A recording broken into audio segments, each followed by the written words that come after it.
Colossenses capítulo 2. Quem achou, diga amém. Vai estar no telão também, mas se você puder, abra a tua Bíblia. Colossenses capítulo 2. Nós vamos ler o verso 6. Nós vamos ler do 6 até o 10. A gente está entrando no mês da plenitude e a gente precisa entender algumas coisas aqui. Colossenses capítulo 2, versículo 6. Quem achou, diga amém. Está ficando muito bom, viu, Bob? Top, obrigado. Colossenses 2, versículo 6. Acharam? Quem achou, diga amém. Vamos lá, vamos do 6 até o 10. Fazer assim, ó, eu leio o 6, você lê o 7, eu leio o 8, você lê o 9 e eu leio o 10. Combinado? Tá? Se você ficar atento ao texto. Vamos lá então. Eu começo, próximo é você.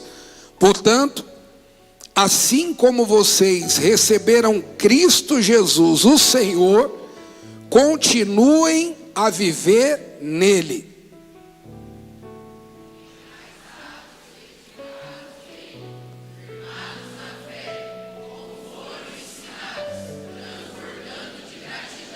Tenham cuidado para que ninguém os escravize a filosofias vãs e enganosas, que se fundamentam nas tradições humanas e nos princípios elementares deste mundo e não em Cristo.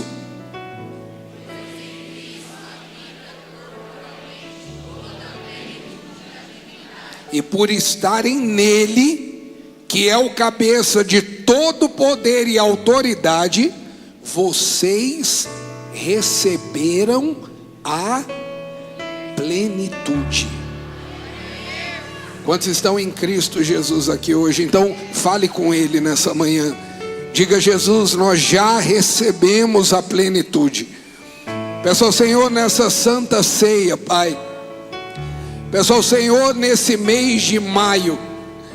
O Senhor sabe do nosso temor em cada santa ceia, porque é na santa ceia que nós iniciamos o nosso mês. É na santa ceia que espiritualmente nós consagramos o nosso mês aqui diante do teu altar. Sabemos que há coisas do céu para nós vivermos nesse mês de maio, meu Pai. Queremos entender melhor a plenitude, Senhor.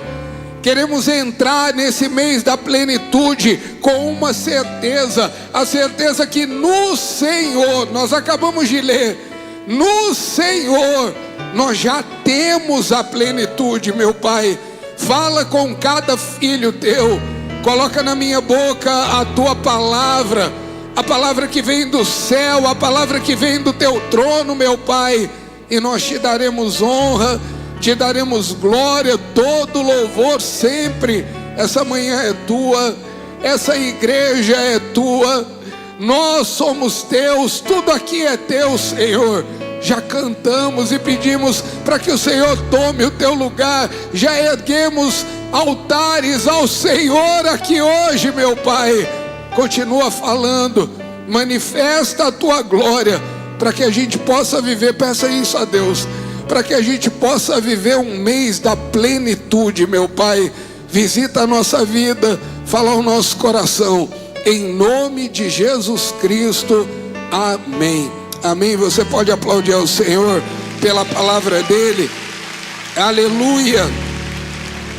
Paulo estava escrevendo aos Colossenses. Quem aqui, quando ouve a história de Paulo, quando ouve histórias bíblicas, você tem no teu coração um desejo de que Deus pudesse fazer de novo? Levanta bem alto a mão para o céu. Dá um gritão no teu lugar, é o tema da mensagem de hoje. Dá um gritão no teu lugar e fala: faz de novo, Senhor. Fala mais forte, vai, até fala: faz de novo, Senhor. Vamos lá pela terceira vez, vai, fala: faz de novo. Aleluia. Você que está online, escreve aí no chat agora: faz de novo. Escreve aí no chat agora, você que está online, você que está em tantos lugares do Brasil, do mundo aí nos acompanhando, escreve aí: faz de novo.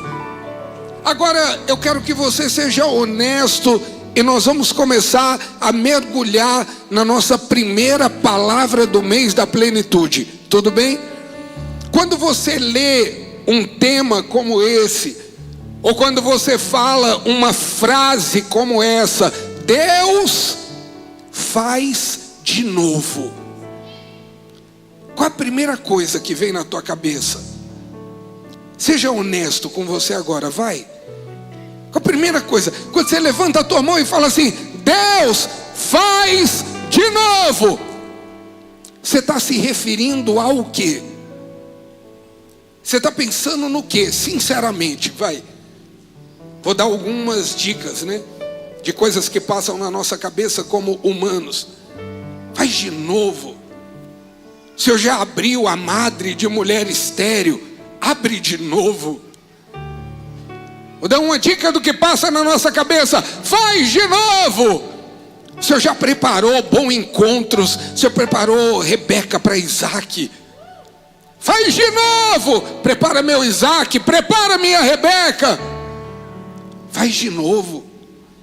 O Senhor já mudou a sorte de alguém. O Senhor já abriu a janela do céu na vida de alguém. Faz de novo. Faz de novo, Deus. O Senhor já curou alguém do câncer. Já ouvi testemunho de gente que foi curada, que voltou a ver, que andou, que expeliu o câncer, que abriu os ouvidos. Faz de novo, Deus. E se a gente fizesse uma pesquisa honesta e sincera aqui, eu não estou julgando ninguém, eu só estou dizendo o que é óbvio, tá? Eu acredito que 90% ou mais de nós que estamos aqui, e eu estou me incluindo nisso, tá? Vai trazer o faz de novo para algo que Deus possa fazer de novo por nós. Vai trazer o faz de novo para algo que nós esperamos de Deus. Agora, nesse mês da plenitude que nós estamos entrando, Paulo está tratando uma coisa aqui no livro de Colossenses. Paulo está defendendo a igreja de um engano muito sutil. Paulo está escrevendo à igreja de Colossenses algo muito simples e muito sério para aquela igreja. Ele está dizendo o seguinte: olha, muitos não estão percebendo, mas sutilmente estão sendo enganados, porque vocês já têm Jesus, mas insistem em achar que ainda falta alguma coisa. Vocês já têm Jesus, mas insistem em achar que ainda não são plenos. Então, no primeiro mês que nós vamos viver essa palavra, e no primeiro culto que nós abrimos esse mês, sabe qual era a minha vontade humana? Era chegar aqui para você hoje e falar assim: olha, Deus vai fazer isso, esse mês vai ser uma plenitude. Mas não foi isso que Deus me autorizou a fazer. O que Deus falou forte ao meu coração e o da bispa é algo muito simples. O que você está esperando de um mês da plenitude? O que você acha que Jesus ainda tem que fazer por você para você ser pleno? Porque se você entrou aqui hoje e acha que Jesus ainda tem que fazer alguma coisa por você para que você viva a plenitude, então você não entendeu nada de quem é Cristo, porque tudo que Ele tinha para fazer, Ele já fez por nós, meu irmão. E Paulo está escrevendo aos Colossenses, Paulo está dizendo aos Colossenses: em Cristo você já tem a plenitude. Então eu queria que aqueles que começam a entender essa palavra pudessem dizer assim no seu lugar: eu não preciso de mais nada para viver a plenitude, porque tudo que eu preciso para ser pleno eu já tenho, e se chama Jesus Cristo. Amém, meu irmão? Eu já tenho Jesus. E se eu tenho Jesus, eu tenho plenitude, irmão. Se eu tenho Jesus, o Salmo 23 tem que ser verdade na minha vida. o Senhor é o meu pastor e de nada terei. Você sabe de cor ele? Vamos ler? Coloca aí Salmo 23, 1. 1, 2, 3 e já, bem bonito, vai.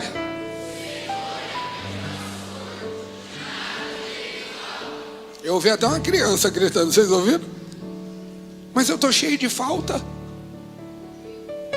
Eu sinto falta de amigo, eu sinto falta de alegria, eu sinto falta de dinheiro, eu sinto falta de prazer na vida, eu sinto falta de satisfação, eu sinto falta de tudo. Então talvez o problema seja um só: Deus não esteja sendo o teu Senhor. Porque se Ele é o teu Senhor, você é pleno. Se Ele é o teu Senhor, a plenitude na tua vida. Então plenitude não é o que nós buscamos. Quando Paulo está escrevendo aos Colossenses, fica claro uma coisa: plenitude é o que nós já recebemos. Mas o problema é que muitos ainda vivem como se não tivessem recebido. Você pode me ajudar a pregar? Olhar para 2 ou 3 e falar: você já recebeu, irmão. Fala assim para ele: você já recebeu plenitude.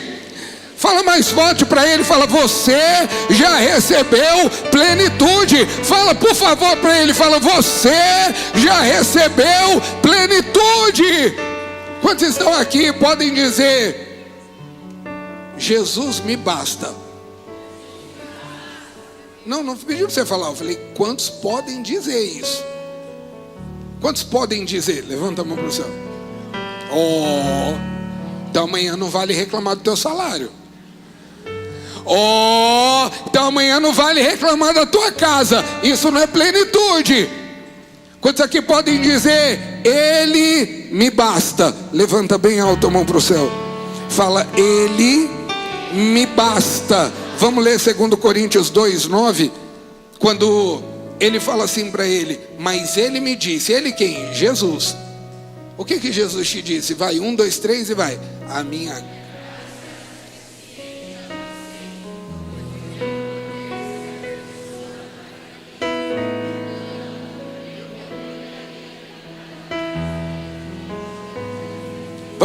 Vamos 10, vai. Por isso...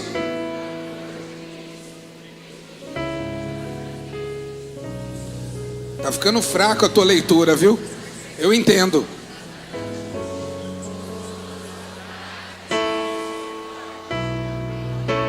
Volta o 9. E ele começa dizendo o quê? Por isso a minha graça é... Quem aqui acredita que a graça de Jesus é suficiente? Você acredita mesmo? Então fala assim: meu irmão, isso aqui vai ter gente que não volta mais na igreja no meio da plenitude. Vai ter gente que vai esperar outra promessa vir aí, porque plenitude vai ser puxada e vai ser difícil, irmão. Fala assim: eu acredito que nesse mês de maio eu já tenho o suficiente.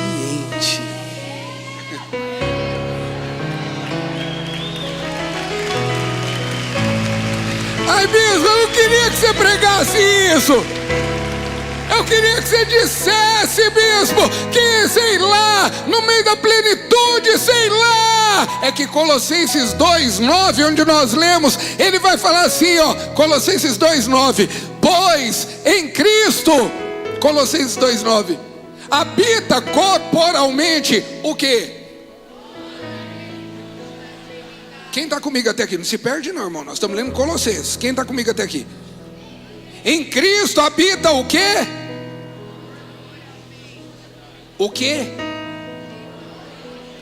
Corporalmente um pouco da plenitude divina, é? Corporalmente o quê? Toda.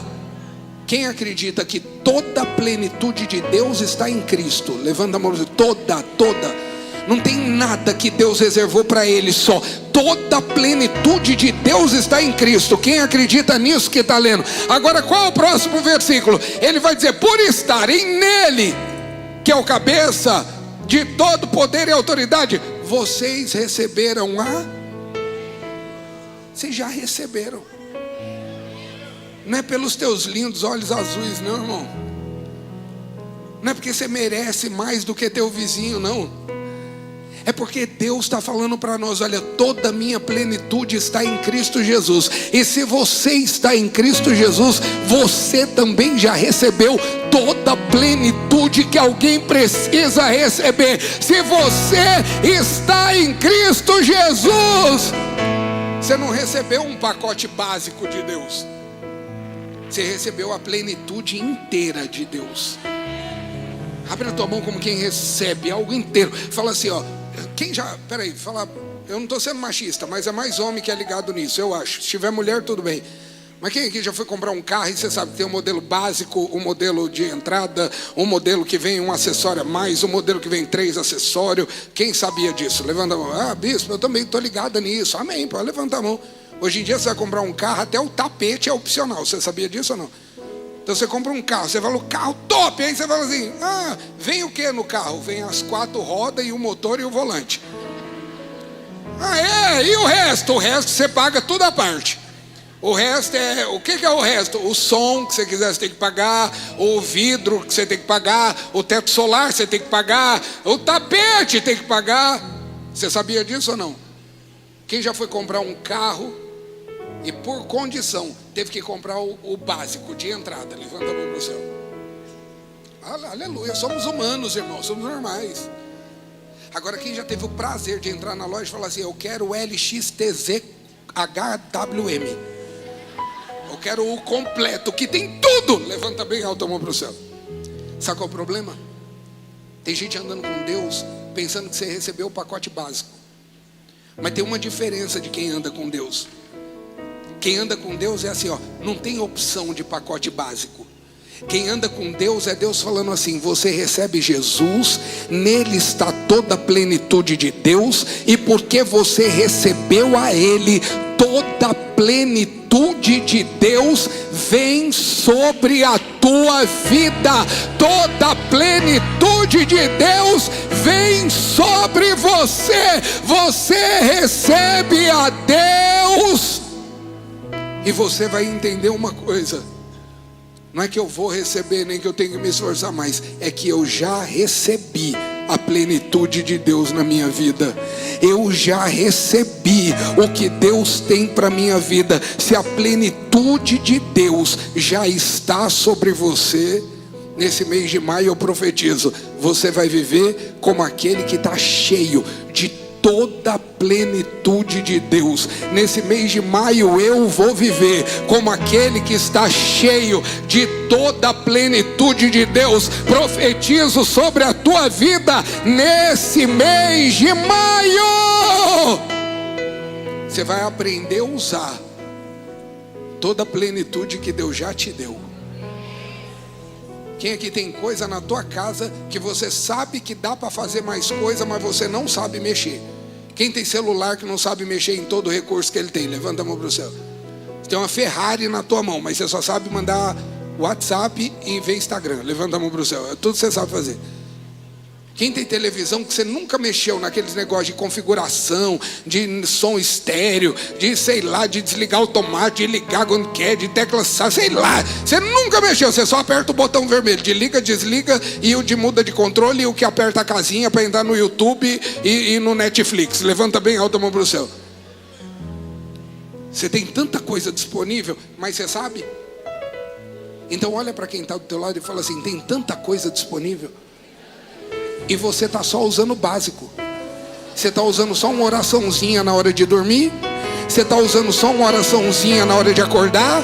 Você está usando abrir tua Bíblia só numa quarta ou num domingo de manhã. Você está usando só o kit básico. Mas nesse mês da plenitude eu vou aprender e vou usar tudo que Ele já derramou na minha vida, irmão.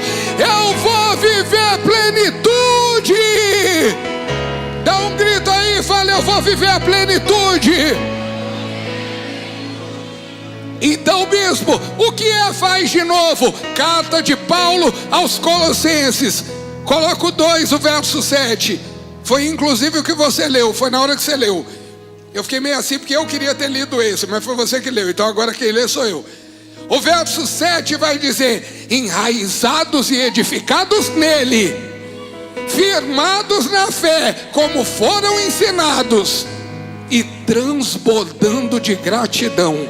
Sabe o que eu vim profetizar hoje aqui? O faz de novo não é um milagre que Deus vai fazer, porque isso Ele pode fazer a hora que Ele quiser. O faz de novo são cristãos assim, que Deus vai levantar nesse tempo.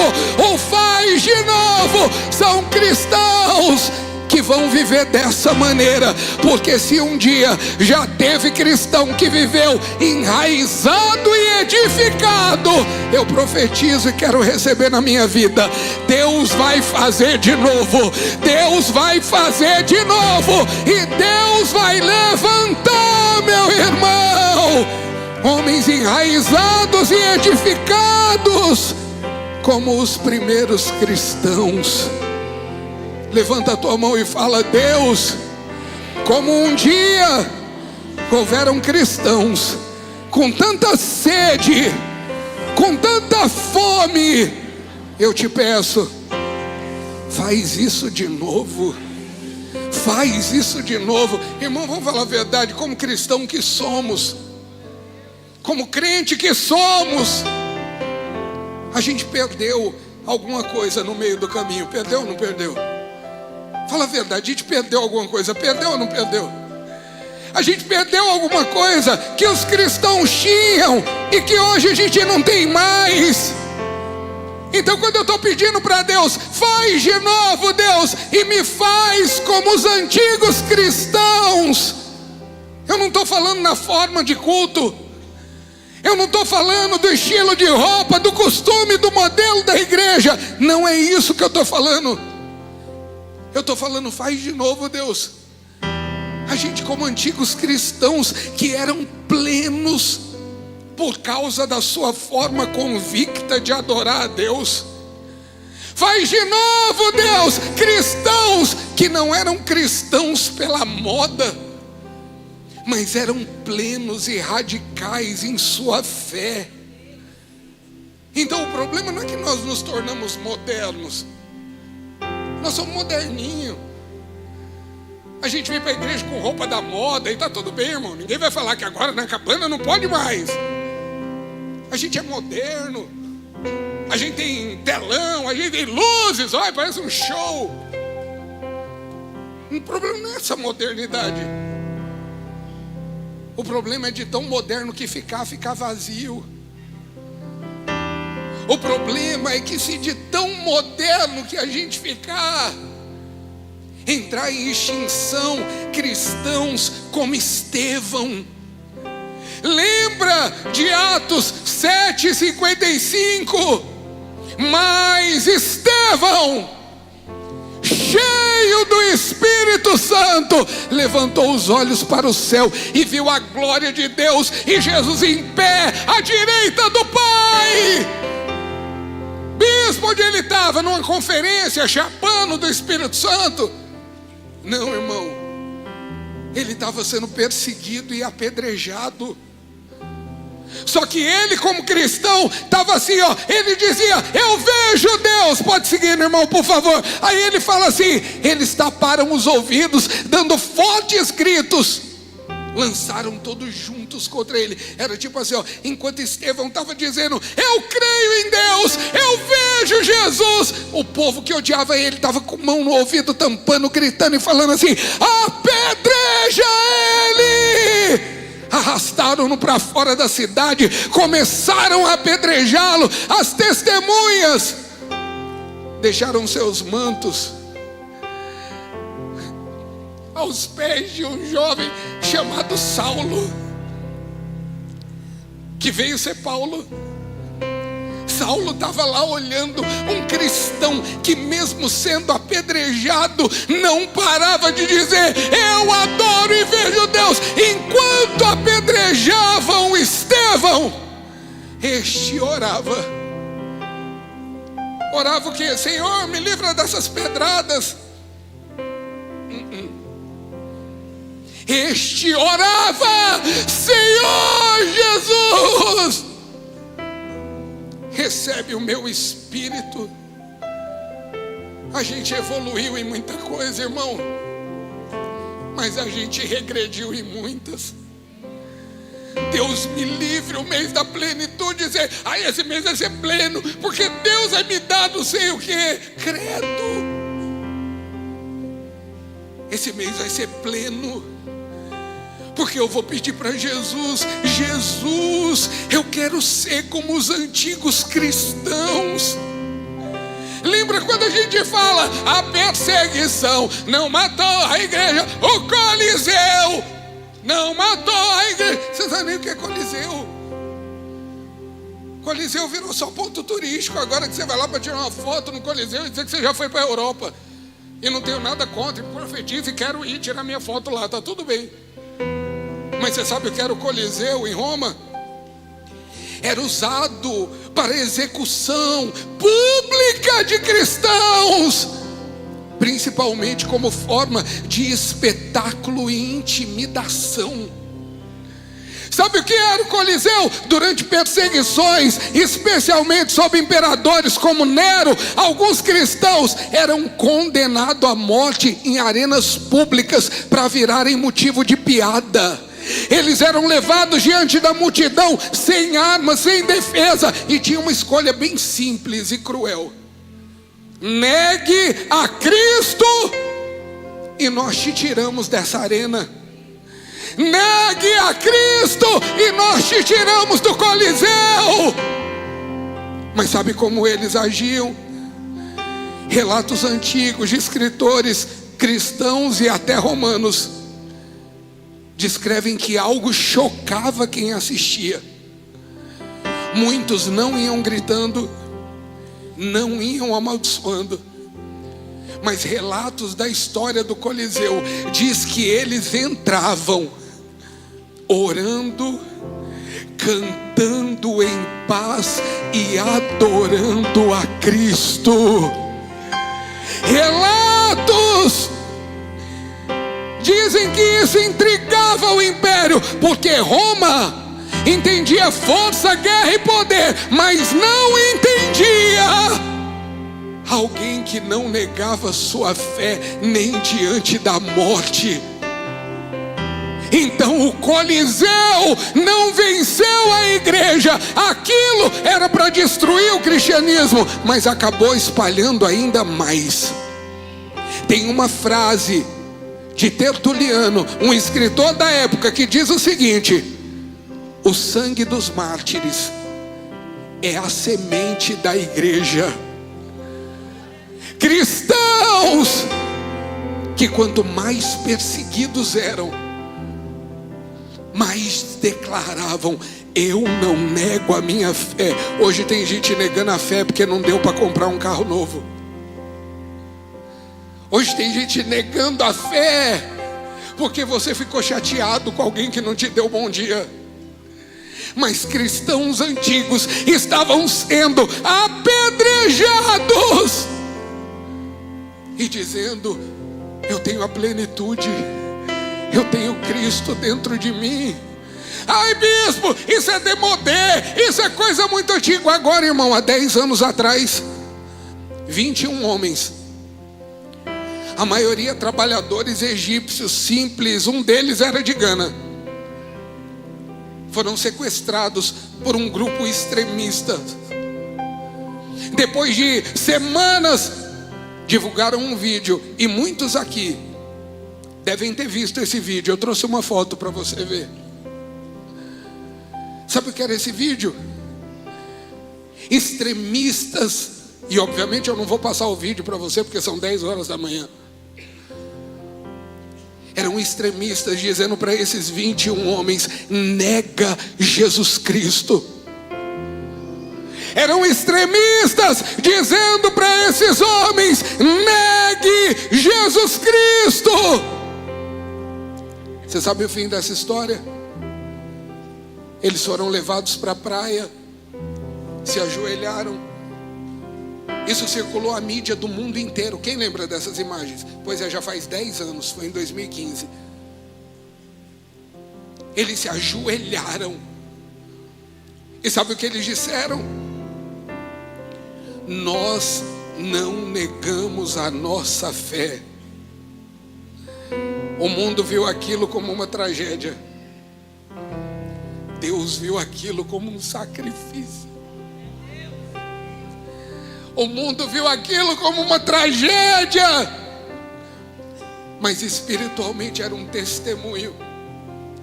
Não tinha culto, não tinha música, não tinha telão, não tinha holofote, não tinha igreja da moda, não tinha post no Instagram, mas tinha convicção de que eu já tenho a plenitude. Nem a morte tira o que Cristo já me deu. E a gente entra no mês da plenitude, com Deus dizendo assim para a gente: volta a fazer, Jesus. Faz de mim um cristão como o Senhor fazia. Eu chorei muito ontem de madrugada, porque eu não me vejo como esse cristão. E eu chorei muito, não de acusação, de vergonha. Eu falei: Jesus, eu vou subir amanhã e eu vou pregar diante de 5.000 pessoas de manhã e à noite, Deus. E como é que eu vou pregar isso se eu não sou esse cristão? E sabe qual era a minha oração? Faz de novo, Deus. Faz de novo, Deus. Faz de novo, Deus. Era Paulo escrevendo aos Colossenses: seja você enraizado, seja você edificado, seja você tão pleno, tão pleno, tão pleno, tão pleno em Cristo Jesus, que nada seja mais forte para você. Que nada seja mais forte para você. Que se um dia, eu espero que não, e profetizo que Deus há de nos livrar a cada um de nós, mas que se um dia, pelo rumo que o Brasil anda tomando, que só você dizer que é a favor de uma esposa, um marido, um filhinho, uma filhinha e um tio, você já é um louco. Que se um dia alguém nos colocar de joelho e falar: ou nega ou morre, que Cristo faça de novo. Que Cristo faça de novo. E que Ele levante cristãos como havia antigamente. Que Ele envie a nossa vida como cristãos que entenderam a plenitude, irmão. E Ele vai dizer: enraizados e edificados. Aí depois o versículo 7 continua dizendo assim, ó: firmados na fé. Levanta a tua mão para o céu e fala assim: nesse mês da plenitude, eu profetizo que serei um cristão cheio de fé. Eu profetizo que o meu Deus vai fazer de novo e vai fazer de mim alguém que enxerga pela fé, em nome de Jesus, irmão. Nesse mês da plenitude, Ele vai fazer de novo, irmão. E eu posso te falar, quando Ele fizer de novo, quando Ele fizer de novo, você não vai ser um cristão cheio de humanidade, não, você vai ser um cristão cheio de fé. Você vai entrar na tua casa, você pode não estar vendo nada, mas você é um cristão, e Deus vai te levantar como cristãos de antigamente, que podiam não estar vendo nada, mas tinham uma certeza: eu tenho fé, porque os meus olhos estão em Cristo. Eu tenho fé, porque eu sei quem é o meu Deus. Nós vamos aprender como nosso pai da fé, Abraão. Coloca Romanos 4,18. O nosso pai da fé nos ensina. Vai lá, Abraão, contra toda esperança, em esperança creu. Diga assim no teu lugar: eu, quando estiver contra toda esperança, em esperança vou crer. Quem entendeu o que falou? Você não entendeu o que você falou, né? Não, você não entendeu. Por isso que eu estou pedindo: Deus, faz de novo, como era antigamente. Faz de novo, faz de novo. Então vamos lá, 1, 2, 3 e já. Fala: eu, quando estiver em situações contra toda esperança. Quem já teve numa situação dessa? Não tem, humanamente falando, não tem esperança. Levanta a mão para o céu. Conta toda esperança. Levanta a mão. Fala assim: faz de novo, Deus, como o Senhor fazia com os cristãos. Porque nessa situação, em esperança, eu vou crer. Em esperança, eu vou crer. Tornando-se assim pai de muitas nações, como foi dito ao seu respeito, assim será a sua descendência. Vamos ler o 19? Sem se enfraquecer na fé, reconheceu que seu corpo já estava sem vitalidade, pois já contava cerca de 100 anos de idade, e também o ventre de Sara já estava sem vigor. Mesmo assim, não duvidou, nem foi incrédulo em relação à promessa de Deus, mas foi fortalecido em sua fé e deu glória a Deus. Quer saber o que é o mês da plenitude? O mês da plenitude é assim, ó. Eu posso estar com 100 anos já, meu corpo pode estar morto já, minha mulher já tem quase a mesma idade, já, mas eu decidi fazer uma escolha. Qual que é a tua escolha? Eu decidi ser como um cristão antigo. Eu decidi pedir para Jesus fazer de novo e colocar nos meus olhos uma capacidade. Que capacidade? Enxergar o que o mundo não consegue ver, enxergar o que ninguém consegue ver. Eu decidi pedir para Deus fazer de novo. Fazer de novo o quê? Levantar um povo que anda pela fé em nome de Jesus. Eu decidi olhar para o Senhor e dizer para Ele: Senhor, faz de novo, porque eu quero andar pela fé. Faz de novo, porque eu quero andar pela fé. Profetizo sobre a tua vida, 2 Coríntios capítulo 5, versículo 7. Leia bem forte no teu lugar. 1, 2, 3 e já vai. Porque vivemos por fé e não pelo que. Repete esse versículo: porque vivemos e não pelo que. Sabe o que o mundo vai dizer? Você precisa ver para crer. Sabe o que Deus nos ensina? Exatamente o contrário. Sabe o que o mundo vai dizer? Primeiro você vê, depois você crê. Sabe o que Jesus nos ensina? É o contrário. É o contrário.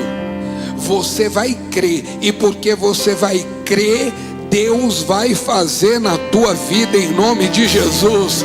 Sabe o que o mês da plenitude exige de você? Um mês da plenitude exige de você que você veja de forma diferente. Sabe o que o mês da plenitude, ele exige de você que você se levante para ser um homem cheio de fé, porque Deus quer te fazer pleno. Sabe o que o mês da plenitude exige de você?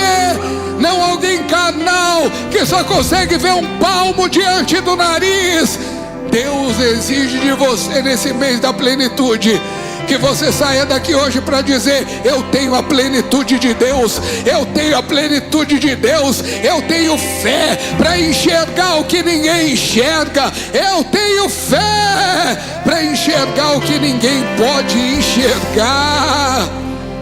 João 11:40. Olha o que a palavra de Deus vai dizer. Vai, 1, 2, 3 e já. Disse-lhe Jesus: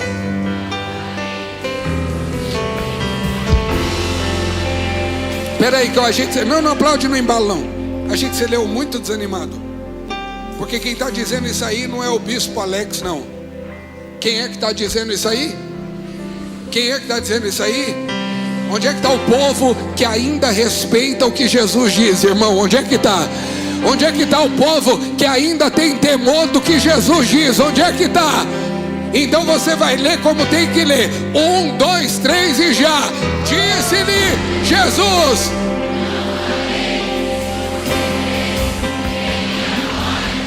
aleluia! Eu falei! Se você crê, você vai ver a glória de Deus. Jesus olha para Marta e ele não diz para ela: quando você entender, você vai ver a glória de Deus. Olha, quando fizer sentido para você, você vai ver a glória de Deus. Não, ele olha para ela e fala: se você crê, você vai ver. Marta estava olhando para a morte, Jesus estava olhando para a glória. E eu falo na liberdade do Espírito. Talvez o teu problema não é o que você está vivendo, o teu problema é o que você está enxergando. Porque Deus está te chamando hoje para enxergar diferente. Você vai olhar para a tua casa e vai enxergar pela fé. Você vai olhar para a tua vida e vai enxergar pela fé. Ah, mas deu errado. Você vai enxergar pela fé. Fala: faz de novo, Deus. Fala: faz de novo, Deus. O que? Vamos lá, Colossenses 2:7. Faz de novo, Deus, o que? Um cristão enraizado e edificado. Faz de novo, Deus, alguém firmado na fé, que enxerga pela fé. E faz de novo o que? Para a gente acabar essa palavra.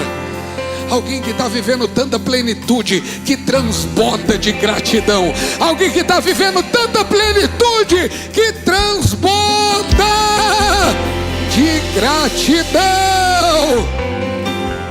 Gratidão, irmão, não é só dizer obrigado, não. É quando o teu coração começa a ficar tão consciente do que Deus fez, sabe? Que isso começa a transbordar na tua vida. Transborda assim na tua vida. Oh, Jesus morreu por mim. Jesus pagou um preço na cruz por mim. Sabe o que é gratidão?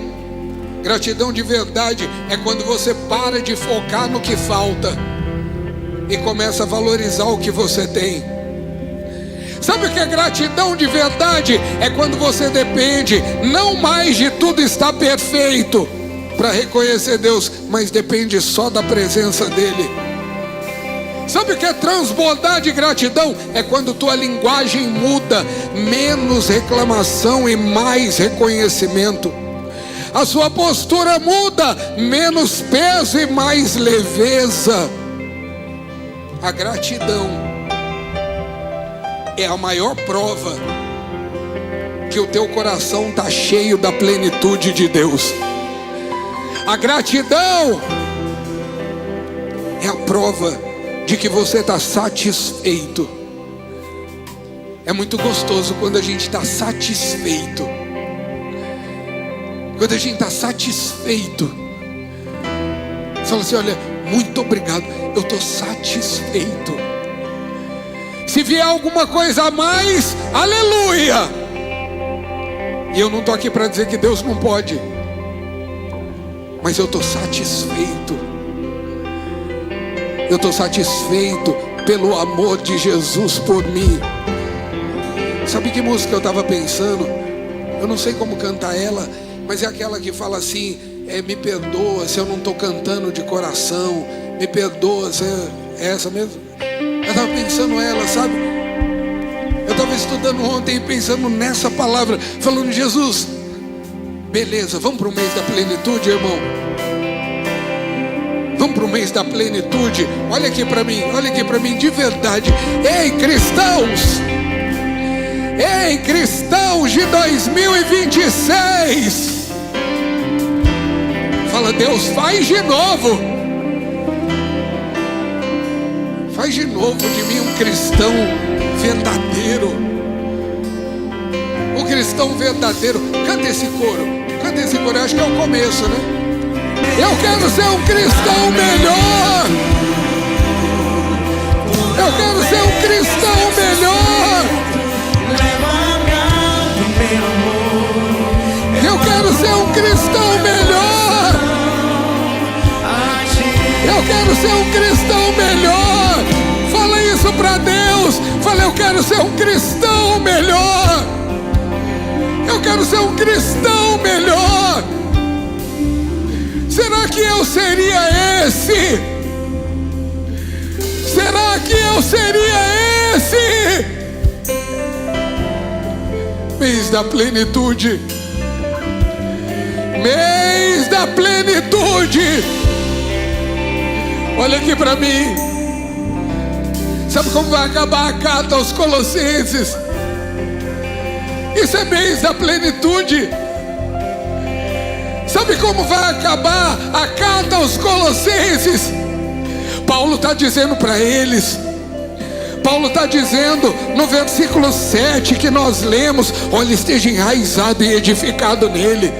Olha, esteja firmado na fé, como vocês foram ensinados. É Paulo olhando para cada um de vocês. É Paulo olhando para a Ju, é Paulo olhando para o Neymar, para o Gabi, é Paulo olhando para a Natália, é Paulo olhando para o Alex, é Paulo olhando para cada um de vocês e dizendo assim: ó, não é para vir aqui cantar só, não, é para estar enraizado e edificado, é para estar firmado na fé como foram ensinados, é para estarem transbordando de gratidão, é para vocês estarem assim. Paulo está olhando para mim e para você e está dizendo: olha, você está desse jeito, é para você ficar e viver um mês da plenitude. Aí quando ele chega lá no versículo 14, ele fala assim: sabe por quê, irmãos? Porque quando ele chega no verso 14 de Colossenses 2, ele vai dizer uma coisa linda que nós vamos fazer agora.